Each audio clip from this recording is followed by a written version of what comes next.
Welcome. In this session we'll talk about how to place PCA orders. And so you'll notice that on the top left corner here the patient is allergic to oxycodone, and we've purposely set that up so that you would see alerts. So if you click Add, you will notice that the search window pops up where you can click on the Find and just type PCA. Make sure that contains is what you're using as a search method, and then you notice there's a PCA orders that show up, and what we're going to do is select this Morphine PCA orders. Okay, now we've clicked on it once and it's now blue. That means it's been highlighted, and click Done. And so notice this here that the more PCA orders have been selected, and I'm just going to drag this window to the left a little bit to show you what these orders are.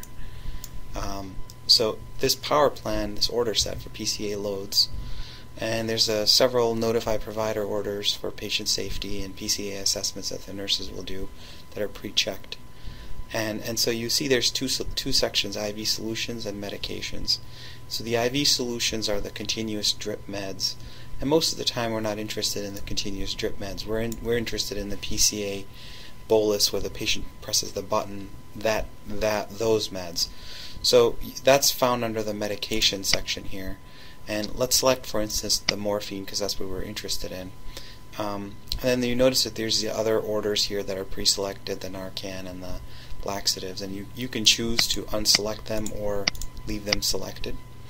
So notice there's a icon here that says order details are not complete, so this requires further details.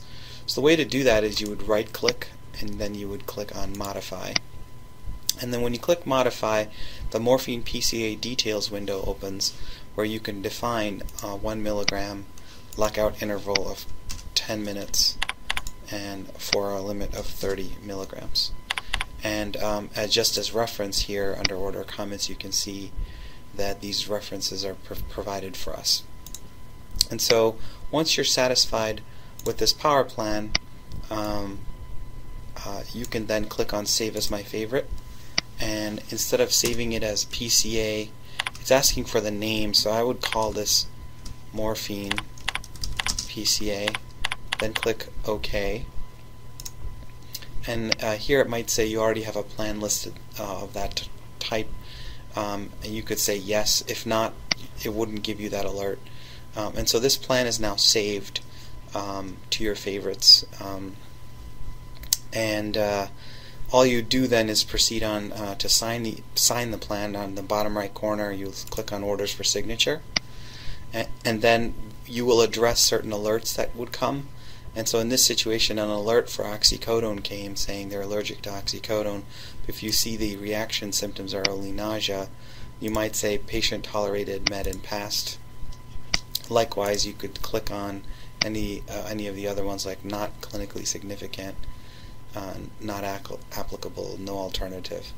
So I'm going to select patient tolerated med in the past, click Continue, and it will allow you to place your Morphine PCA. And in fact, you would have to finally click on the sign, and so it would sign these orders into place. And if you click on Refresh on the top right, refresh, if you notice here that now the PCA order set has been placed successfully. And so you can go on and do this for Dilaudid and fentanyl as well, and then save them to your favorites and then reuse them. Thank you.